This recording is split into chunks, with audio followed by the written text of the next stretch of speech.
നമസ്കാരം ഫ്രണ്ട്സ്, ഗരം മസാലയുടെ പുതിയൊരു എപ്പിസോഡിലോട്ട് സ്വാഗതം. കോഴിക്കോടാണ് ഇപ്പോഴും ഉള്ളത്. ഇത് നമ്മുടെ ഒരു ഈവനിങ് വ്ളോഗാണ്. സൺഡേ കോഴിക്കോടായിരുന്നു. കോഴിക്കോട് ട്രെയിനേഴ്സ് ട്രെയിനിങ് ഉണ്ടായിരുന്നു. ഹോട്ടൽ കിങ് ഫോർട്ടിലായിരുന്നു. ട്രെയിനർ സുഹൈലിൻ്റെ ക്ലാസ് ആയിരുന്നു കേട്ടോ. എനിയഗ്രാമിനെ പറ്റിയിട്ടുള്ള നല്ലൊരു ക്ലാസ് ആയിരുന്നു. അപ്പോൾ ക്ലാസ്സൊക്കെ കഴിഞ്ഞിട്ട് ഞങ്ങൾ കോഴിക്കോട് ബീച്ച് കാണാൻ വേണ്ടി പോയതാണ്. സൺഡേ ആയതുകൊണ്ട് തന്നെ നല്ല റഷായിരുന്നു. ബീച്ചിലെത്തിപ്പെടാൻ തന്നെ പാടുപെട്ടു. പിന്നെ കോഴിക്കോടൊന്നും വലിയ പരിചയമില്ലാത്തത് കൊണ്ട് തന്നെ ഗൂഗിളിനെ ഡിപ്പെൻഡ് ചെയ്യേണ്ടി വന്നു. ഗൂഗിളിനെ ഡിപ്പെൻഡ് ചെയ്താൽ പിന്നെ ചെറിയ ചെറിയ റോഡിലൂടെയൊക്കെ കൊണ്ടുവന്ന് നമ്മളെ ബുദ്ധിമുട്ടിക്കുന്നുള്ള കാര്യം നിങ്ങൾക്ക് എല്ലാവർക്കും അറിയാമല്ലോ.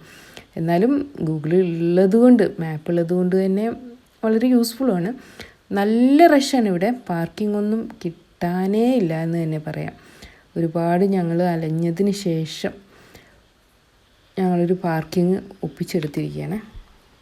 അപ്പോൾ കാറ് പാർക്ക് ചെയ്തിട്ട് ബീച്ചിലോട്ട് എത്തിയിരിക്കുകയാണ്. ഫ്രീഡം സ്ക്വയറാണ് നമ്മുടെ ബീച്ചിലെ ഒരു അട്രാക്ഷൻ എന്ന് പറയുന്നത്. ഫ്രീഡം സ്ക്വയറാണ്. അതിനോട് ചേർന്ന് തന്നെ കടലും ആളുകളുടെ തിരക്കൊക്കെ കാണാം. നല്ല മഴ വരുന്നുണ്ട് കേട്ടോ. മഴ വരുന്നതൊന്നും ആർക്കൊരു പ്രശ്നമില്ല. അതേപോലെയാണ്, എല്ലാവരും നല്ല ബിസിയിലാണ്. കടൽ മണ്ണ് എടുത്തു പോയതാണ്. ഇവിടെ ഒരു തിട്ട് പോലെ ആയിട്ടുണ്ട്.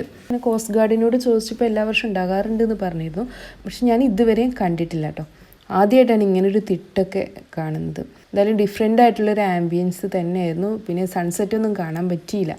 കാരണം അറിയാലോ, നല്ല മേഘങ്ങളൊക്കെ ആയതുകൊണ്ട് സൂര്യൻ പോയതേ അറിഞ്ഞില്ല. കോഴിക്കോട് ബീച്ചിൽ വന്നാൽ എന്തായാലും എല്ലാവരും ട്രൈ ചെയ്യുന്ന കുറച്ച് ഐറ്റംസൊക്കെ ട്രൈ ചെയ്തു കേട്ടോ. നല്ല മഴ ആയതുകൊണ്ട് തന്നെ ചായ, പിന്നെ കാടമുട്ട. ഇവിടെ കാടമുട്ട കുറച്ച് മസാലയൊക്കെ ഇട്ടിട്ട് ഒരു ഡിഫറെൻ്റ് ആയിട്ടുള്ളൊരു റെസിപ്പി ഉണ്ട് കേട്ടോ. പിന്നെ നമ്മുടെ കല്ലുമ്മക്കായ, അരിക്കടുക്ക ഉണ്ടായിരുന്നു, പത്തിരി ഉണ്ടായിരുന്നു, അതേപോലെ തന്നെ ഗ്രീൻ പീസിൻ്റെ ഒരു ഡിഷും ഉണ്ടായിരുന്നു.